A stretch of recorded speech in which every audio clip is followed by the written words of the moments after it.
Welcome back to Mechanic Garage. Hopefully you're enjoying the Skoda content. The hasn't been awful lot done this week. The weather's been a bit rubbish during the week. I've been getting back late. However, this one now, I've got it up on stands properly at the front so I can get the front brakes sorted. The front brakes were always half done. It's ended up getting MGF calipers, the EBC brake pads, and they're running on Fiat 500 16 valve vented discs, all machined to fit the hubs. So there'll be a lot more stoppy on the front, less chance of overheating. It won't over brake it. You over brake a light car at the front, you don't get any braking on the back because you can't press the pedal. Shut up, crows. So I haven't gone too big on the front brakes. I've just got a lot more surface area, so heat dissipation will be better and less likely to lock up. These are the original brakes, which are really skinny solid discs. Scale of my finger, excuse the black paint, I got it all over. Twin pot calipers on these. The 130s did have 4-pot calipers, but you can see the difference in the size of the caliper and the disc from the other side. The pads are quite well worn on this. Can't really see for the light, there you go. But they're tiny. Again, my finger, you can see the size of the difference in things. So obviously I've not had an awful lot of braking left on that pad there. The other side, however,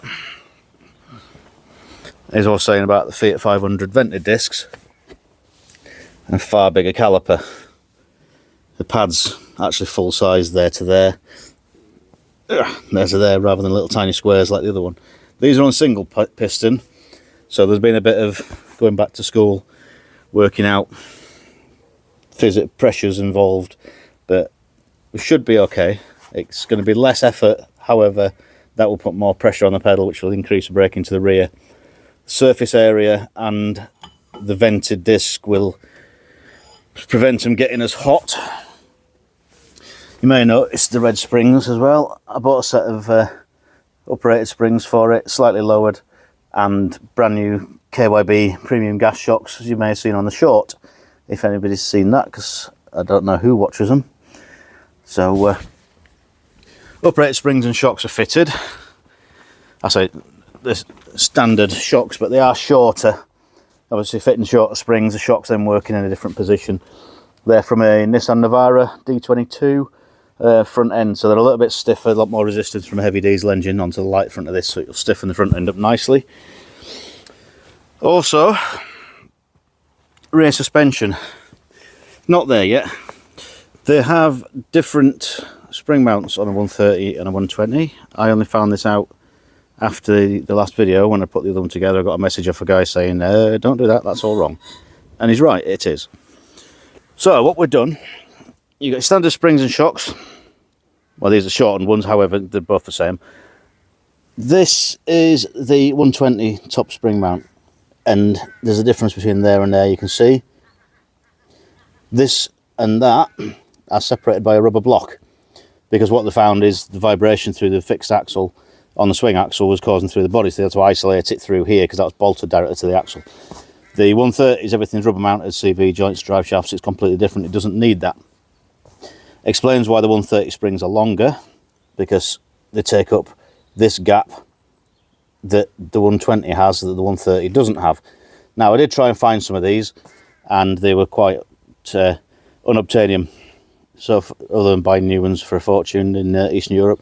So what I did, taking these apart, if you stamp on this edge here, bend the tabs, the outer and the inner separate, and then just cut off all the rubber and weld them back together.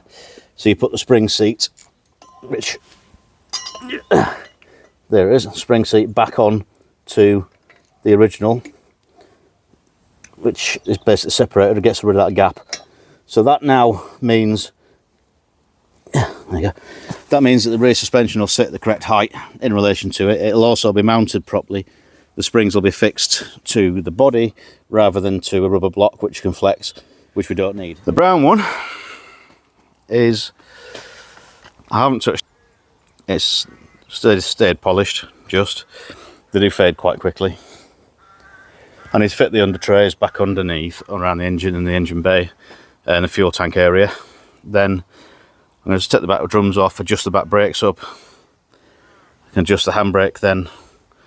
The front brake hoses that, as I said previously, coming off the green one because they were 2-year-old, whereas these are probably the originals. Can take them off, put them onto this, then bleed through the whole system because it won't hurt it to have new brake fluid. And then realistically, this one is finish off the cleanup, and then the brakes to finish, a little bit of welding on the back, and then it'll be MOT time.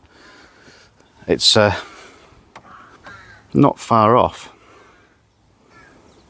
but it's not had anything done this week. It's been a little bit awkward to get anything done time wise. I did actually have to fix the little red Peugeot 107 that came around yesterday for the one I did in the pre-MOT video.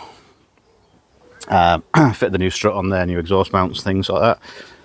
That'll be coming around for its MOT next week. Right, not an awful lot else I can tell you, and I'm hoping I'm going to get this now looking a little bit more like a car again. The brown one will be the first one to go. That will be going up for sale soon with a full MOT after full going over. It's a bit cosmetically challenged in places, but it's solid once the welding's done, and it'll be a good car. It's back to standard, and if anybody's interested, let me know. I've got a couple of people possibly interested, depending on finances at the time, obviously, and I'm not making a fortune from it. I'll get my money back from what and everything else, and there's also saved one that was sat in the garage for years. So if you're interested, let me know. As always, thank you very much for watching. It's not the most informative video.